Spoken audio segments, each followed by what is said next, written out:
là, nous, dans une période qui fait très chaud, hein, avec l'humidité aussi fort. Donc, ce qui se passe, c'est que les microbes dans les aliments se multiplient facilement avec une chaleur qui peut faire actuellement. Ce qui est arrivé quand les microbes multiplient, manger est capable d'avarier, et donc si un individu consomme ça, il est capable de gagner ce qu'on appelle la gastroentérite.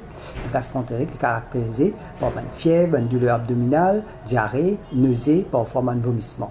Et souvent, des fois, il est causé des fois par une bactérie qu'on appelle la salmonelle. Donc, nous devons être très très vigilants pendant cette période-là.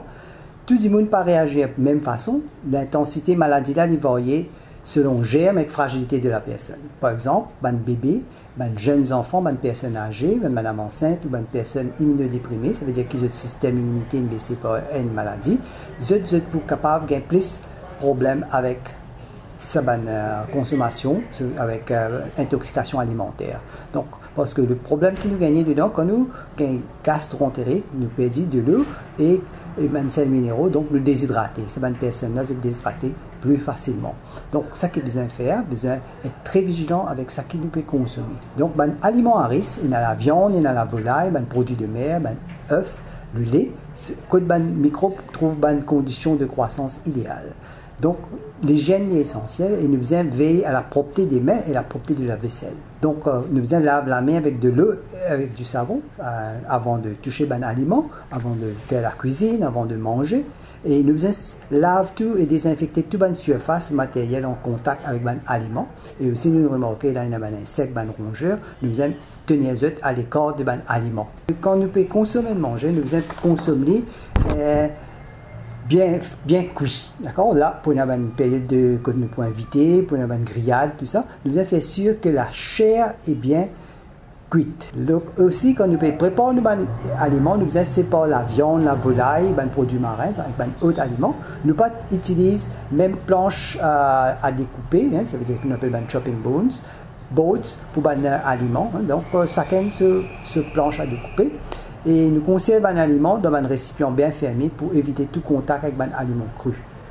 Aussi, ne pas laisser un aliment cuit plus de 2 heures à température ambiante. Hein, c'est-à-dire, quand nous préparons, nous devons consommer. Mais si nous voulons réfrigérer les œufs, nous devons mettre dans le frigidaire rapidement, de préférence à moins de 5 degrés. Hein. Donc, entre 5 degrés et 60 degrés, c'est la température que un aliment binariste. Donc, moins de 5, c'est bon, plus de 60, c'est bon. Ne pas conserver un aliment trop longtemps dans le même réfrigérateur, donc nous préparons un aliment de temps en temps, et ne pas décongeler tous les aliments surgelés à température ambiante. Hein. Nous devons maintenir un aliment cuit très chaud jusqu'au moment de le servir. Aussi, nous devons servir de l'eau propre, hein, c'est aussi important. Faites attention à la glace, hein, là, faire chaud, nous devons réhydrater parce que de l'eau, c'est la boisson incontournable contre la chaleur qui peut faire là, parce que nous déshydrater également avec la chaveur.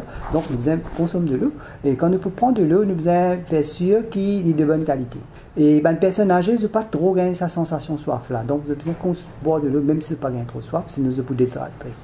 Et nous servir un vêtement de couleur claire, ample, de préférence en coton. Nous pouvons servir une casquette, tissu, un chapeau avant de sortir dans le soleil. Nous pouvons même servir un écran solaire. Faites attention pour les petits enfants, toujours regarde le pharmacien. Et pas les enfants exposés au soleil pendant une longue durée. Et nous contrôlons la température et l'humidité dans la maison. Hein, ça, c'est très important à travers un système de ventilation. Ou soit nous pouvons servir de climatisation si nous avons les moyens. Effectivement, hein, c'est un symptôme de gastro qui est capable de persister, qui est capable d'arriver. Première chose à faire, c'est la réhydratation. Tout le monde a besoin d'un sérum à la maison. Hein, c'est ce qu'on appelle oral rehydration salt en France, en créole, on appelle ça sérum, hein, gagné dans le dispensaire gratuitement.